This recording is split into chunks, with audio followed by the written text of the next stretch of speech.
Hi guys, welcome back. I'm here. Sorry it's been a little bit of time before doing a what's it proper video. I've had a lot on, been very busy, so we had golf weekend. Yeah, that was brilliant, went there, had a good time there. So right, I'm going to do a little bit of turning, and this is basically for people who are starting out with the Type 3 chisel set. Buy one. I've sold so many. I've sold hundreds of chisel sets just recently. Everyone getting ready for Christmas, and I know a lot of people have got them coming for Christmas. So yeah, you'll be getting these. So I want you to be able to turn with them and enjoy it when you do it. Now, so many people were saying about what I would recommend as tools, and I always say if you're starting out and you're new to turning, then the Type 3 set will pretty much do everything for you. And I say to people, well, yeah, what are you intended to turn? And so many people come back and say they want to turn bowls. Right, fair enough. Okay, so what size bowls are you looking at? Oh, about 12 inches.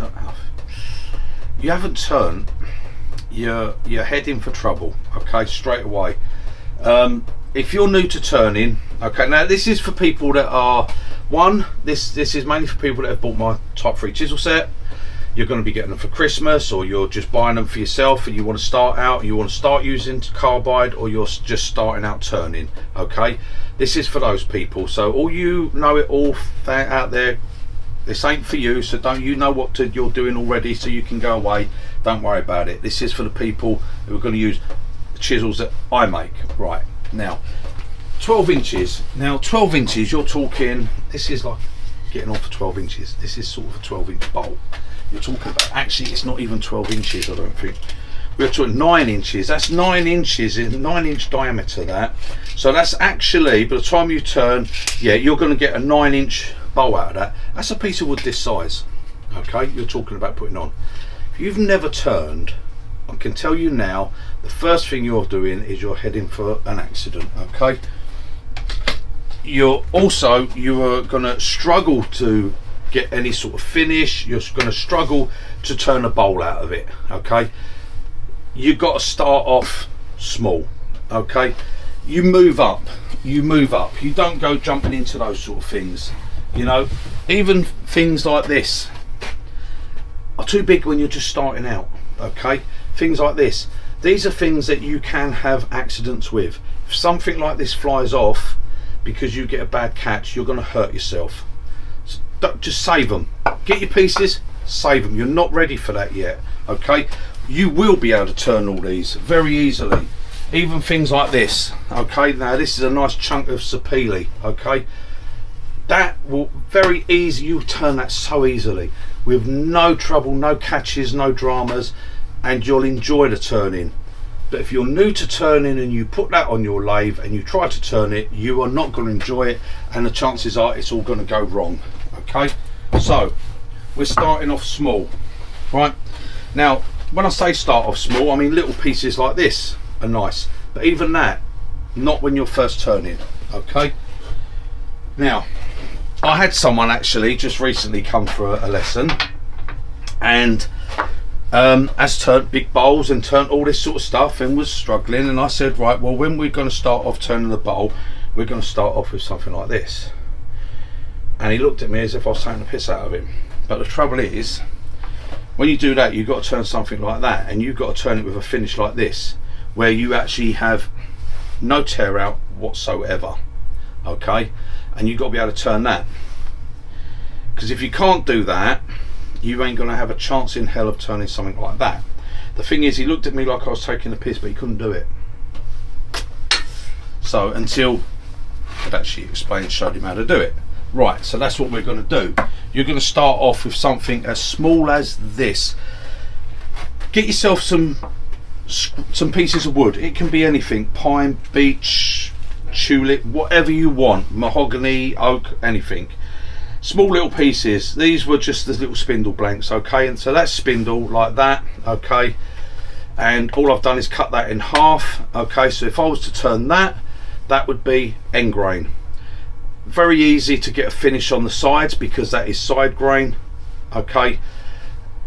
A lot of people will struggle with the hollowing and getting the finish on the bottom because it's end grain. I'd mainly use that for pots and things like that. pots, little boxes, rather than actual bowls. I don't think end grain makes very good bowls, end grain turning, but it's up to you what you want to do. Right, so if we take the other piece and we turn it and we put it back there, right, now that has become bowl orientation, what I would call facework bowl. It's in the bowl orientation. That means you've got side grain, end grain, side grain, end grain. Side grain here, a lot stronger for bowls, but your struggle there is you've got side grain and end grain when you're turning. So this is where a lot of people struggle to get the finish, especially with carbide, but believe me, majority of people struggle even with traditional tools.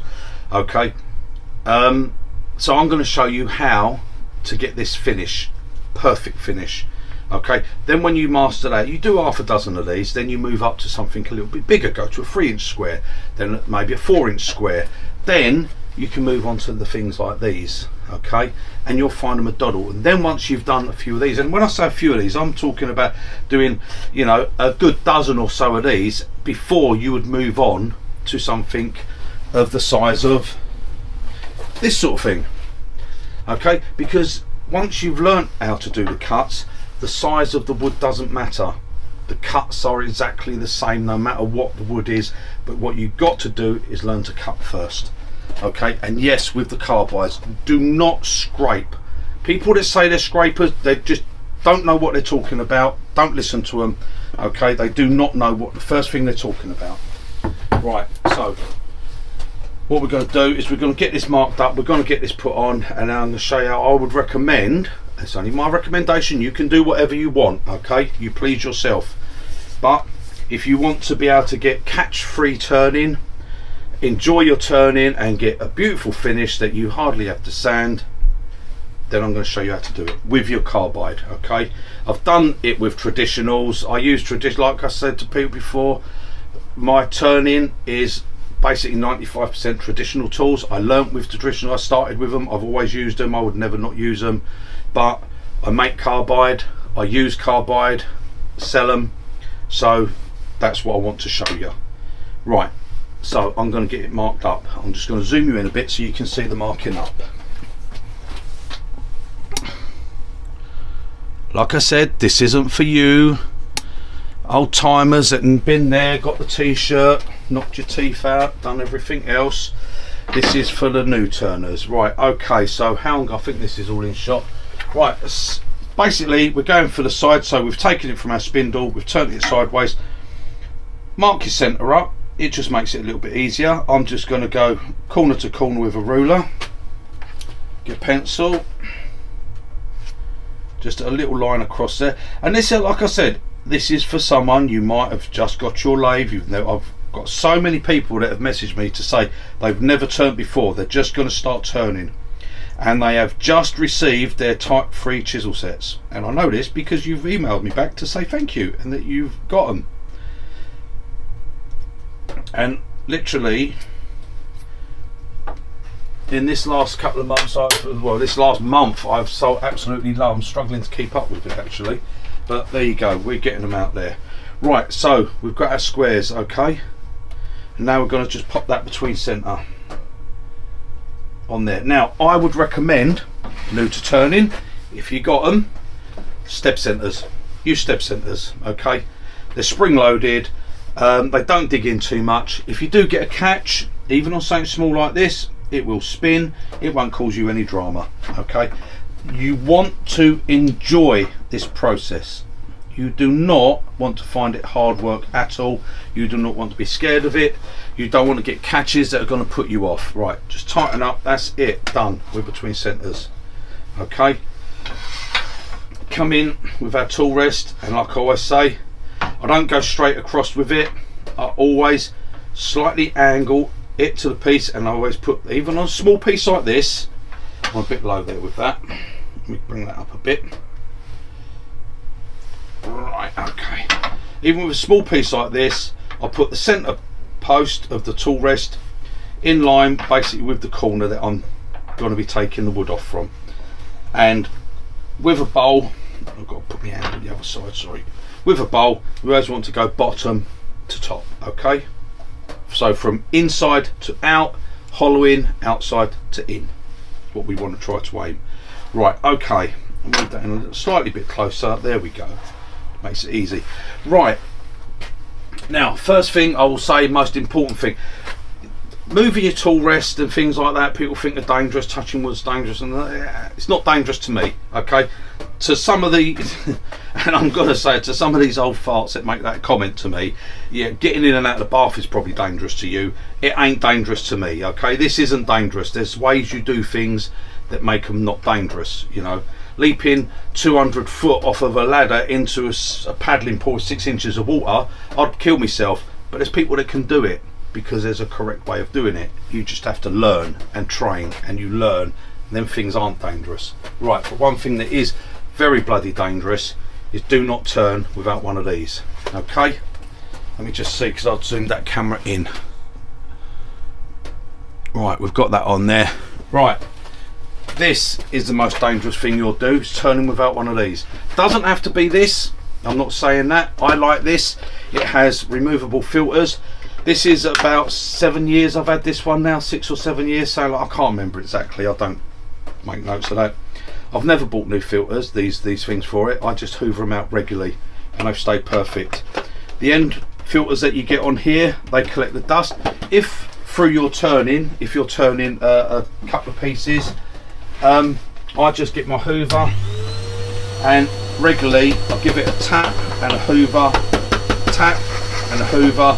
That keeps them clean. They last for ages. They last for ages. The main thing you want, the visor, I like these because I like it that it's the hat, and if you can have a Vesperator one, a filter one, that's always best. Okay, the make isn't important, it's just that it does the job. If you wear just a face shield and if you're happy to breathe that dust in, you breathe it in, that's up to you. I'm not going to say don't do do's and don'ts, that's up to you. Yeah, I'll take it that, you know, you're an adult, you're turning this, you're responsible for yourself. If you are a child, and I'm talking child, I'm talking under the age of intelligence, so I'm talking that young, then go and get mummy and daddy, because they can come in and tell you what you're doing and how to do it. Okay, if you turn something like this, and now this was given to me by Philip. Now he said it's plumb. I'm not going to argue about it.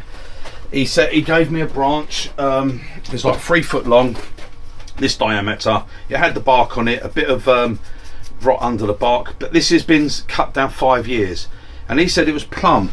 It might well be. I don't know. To me, it looks just like laburnum. Smells like laburnum. Okay. And I personally, I think it's laburnum, but I'm not going to argue about it. He said to me it was plum, so there you go. It was just given to me. Now, let's just, for argument's sake, we'll say this is laburnum. If you know, laburnum is poisonous, so you really don't want to be breathing this in. Okay, but if you're happy to breathe that dust in, I'm not stuck. Go ahead and do it. That is entirely up to you. Okay, I wouldn't recommend it. Right. Enough of that, we're going to get to the turning. Right, we're going to turn this and we are going to use our round carbide chisel for this. Okay, now as you know, yes, a lot of people say to me, oh the rougher. I don't have a rougher, someone else does that. That's nothing to do with me. I have a 14mm square chisel. Yes, I call it a chisel, not a wood turning tool. I call it a 14mm square chisel. This does not go anywhere near this. Okay, not in this bolt orientation. We don't really want to use this square one. We can use it and push from the bottom around, but perfectly honest, do not use this one for any bowl, any of the sizes bowls. Okay, it's not for that. I'll show you when there's times when we use that one. This is round. This is my 12mm round carbide chisel, the one you get in the standard Type 3 set. This is the one that we use for doing these. Okay, right, I'll zoom you back in. I'll bring you back when I'm all zoomed in. Right, okay guys, now I've not got you zoomed in properly. Before I actually zoom you right in, I just want to explain quickly. I meant to do this on the first bit. Right, now if you're new to turning and this is your first time turning, you're going to find this so easy, this bit. Right, if you've been turning a long time and you've been turning a certain way, you're probably going to find this more difficult, but here we go. Right, so you got your chisel. I want you to put your chisel into that hand. we want it in our left hand. Hold it here, okay? Because a lot of people, you'll start off and you'll come here and you'll go across here, or you'll go around here. You are directly in the firing line for anything because you're standing right in it. Not as important with little pieces like this, even though you could always catch your cutter, chip it, and a piece of metal will fly back at you. Right, when you're turning bigger things, it's a lot more important. You really don't want to be standing here ever when you're doing your roughing down, because bits do fly off, and that's, if things go wrong, a lot of the time they'll happen at that point, and you don't want to be standing in front of it. Always think of, you don't want to be in the firing line, okay? So first thing we do, put the tool in that hand, we stand to the side here, we are now away from the firing line. Anything comes off, it's going to be over there, and all we're going to do is put our hand on the top here and go. Now you can see here, I'm actually, if that's on the center, I'm going to be basically on center, okay? On, or I'm a few mil, I'm probably actually a few mil above center there. On or above, never below, not for this job. And we're just going to make some nice cuts around here. We're not going to scrape. I don't want you using the tool flat and doing that, because again, that's when it will fly chunks off and things like that, and not that, your finish is going to be crap. Your cutters are going to last you 5 minutes. So just, not literally 5 minutes, don't take it literally, but we're going to drop it and we're going to do some cuts. It's all about the finish we're going to get. So I will now zoom you in and we'll start turning. Okay, I know this has been a bit long-winded, but I want you to understand what I'm right. Okay, I've got you zoomed in at this angle. Now I'm going to start with this and show you for the cuts on the bottom going round. I'll see what I can do with the camera angle to get it better at yeah, that's going to be all right. Okay, I'm thinking of where I can put the camera, but I don't want it in my way. Right, I'm going to put my face shield on and we're going to start.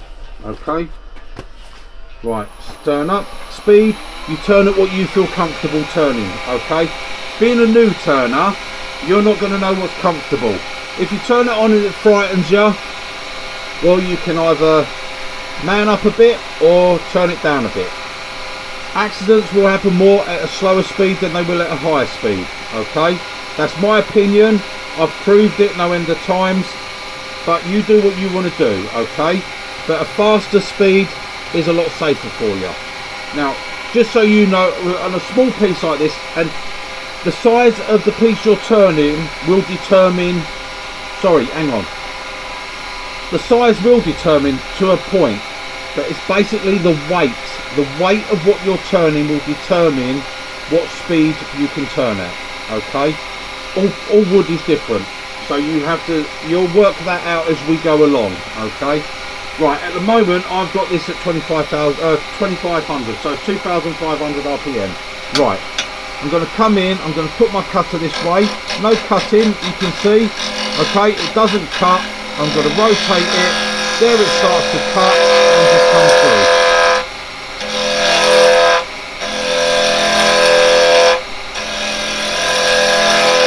Again, small nibble, you can do this a lot quicker. We're doing small cuts because you're new, you're starting out. Okay, now suddenly the sound changes. That means I'm getting to round because the sound changes. Your ears will tell you a lot here. Right, I know that bit is round. Okay, that bit is still not round, that's why the noise changes. So we're just going to come in, few cuts, and we're going to get this to round. Now again, I always feel my wood, I feel it a lot, it tells me a lot. When you touch the wood, you do not grab it, you do not push your finger onto it. You touch it like you're getting something out your eye. Imagine you want to touch your eyeball, that's how soft you got to touch it. It's that soft, okay? I've said before, like touching a baby's eyelid. You don't want to poke your finger in it. And you always touch on the back edge, never the front edge. And we come in and I can feel now exactly where it starts to go and where it doesn't. Okay, and there's no risk of anything happening. You're so gentle when you're touching it. It's just like that. Okay, right, all's good, all's going good. Now I've got enough room to get my finger down here. That's too far. Even on a small piece, that's too far away. Get your tool rest moved in. Right, okay, we're going to make some more cut. Now I want you to see here, right, this is what we want, okay? We want these shavings to come off, and this is dry, bone dry, this wood. It's basically kiln dried wood, okay? It is bone dry. We want shavings like that. If we come in here and do a scrape like this,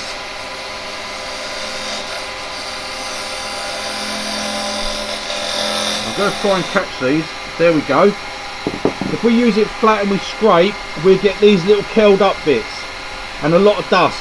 We don't want that. Right, I've just got to, I'm sorry, my battery's just gone in my face shield.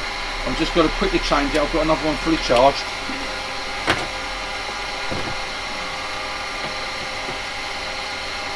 Right, okay. I'm back. I'm just changing my battery. There we go, all good. That's another 8 hours. Right, so that's why we want the tool this way. So we've come on, we've got our bevel. You can see the bevel there. I'm hoping you can see that. Where are you? Probably not. Right, I'm going to bring you around this way a bit now. Sorry, I don't want you to get seasick or anything like that. Right, there we go. I'll bring you around there.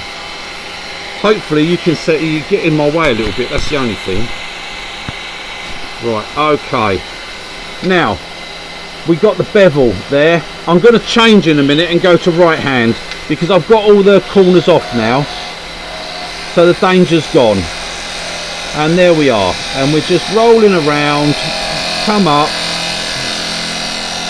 Right, once all your danger's gone, all your squares have gone, now we can put the tool back into our right hand and we can come over here. Now we're going to start to get this final shape.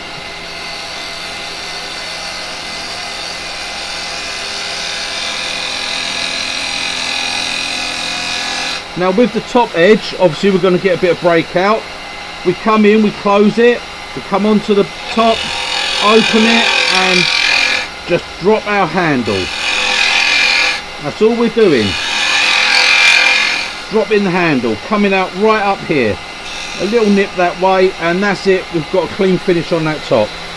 And this is what we want all the time. We're aiming to get shavings.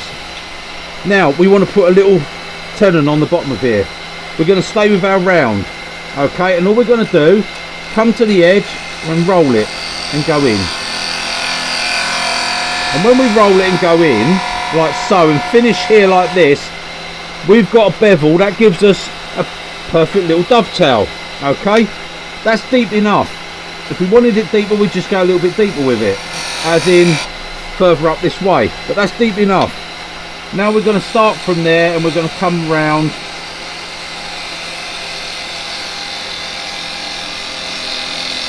And what I want to do is I want to actually bring this top round a bit, like this. So I'm just going to roll that round a little bit, just like that. Now I'm going the other way because this is the side grain, end grain and side grain here. This is face work. So now what I'm going to do, I'm going to come in this way, drop my handle, and then I'm just going to come up here with a slight cut. And blend that up that way, then blend that around. There we go.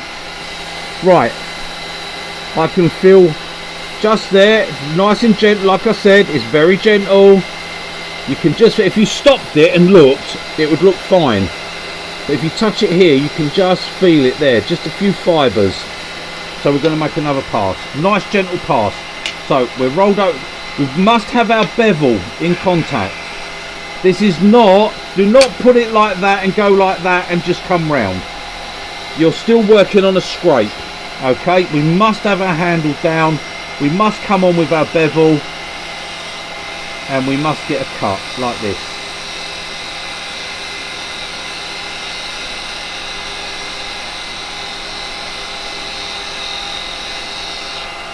And this is what you'll achieve, okay? And now that gives us a beautiful finish. Let's stop that and have a look. Right, okay, I've got to get you around here somehow. There we go. Right, so now you can see the finish we've got on that. Okay, straight off of our carbide. Okay, all along here. Forgive my dirty nails. I had black nail varnish on yesterday when we was at Goth Weekend. Yes, no, I did not have stockings and suspenders. Don't even think about that. Don't even imagine me like that. I wasn't like that. Right, there we go. Okay, that's the finish we're aiming to get. And you got to practice on these size pieces. Once you can get that finish, okay, that's fine. Now, a lot of people would think you'd have to start sanding at whatever grits. With something like this, you literally, when you start to sand that, if you use a 100 grit or let me take my face shield off for a minute so I'm not blasting that right on the camera. If you were starting off with a 100 grit or 120 grit, 180 grit, the actual grit is going to put more marks in that than what you're going to need for taking it out, for cleaning it up. I would not put a finish on it like this, because you just want to do a little bit with the sanding. You just do it. It always gives you better. But that, you could start sanding that. You could actually literally pass over that with a bit of 400 grit paper. You've got that good a cut, and that has come straight off of a carbide. Okay, and this is not a brand new cutter I've put on here. You can actually see, looking at that cutter, okay, it's done a lot of work already. But that is the finish we can get, and that's what we're aiming for. Then from that, once you can get that, and you can go, I'm going to take you out now a bit.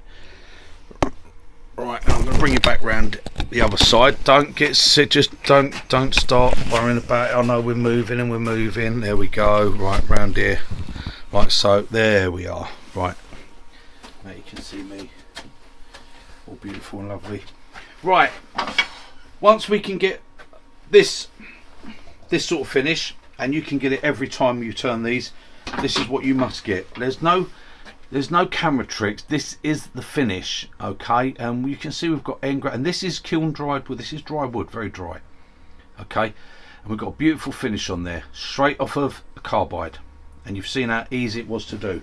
Right, so now once you've practiced and you can do that, then you can move up a size. Now I would go up to, probably from that, I would then start practicing with pieces about this size.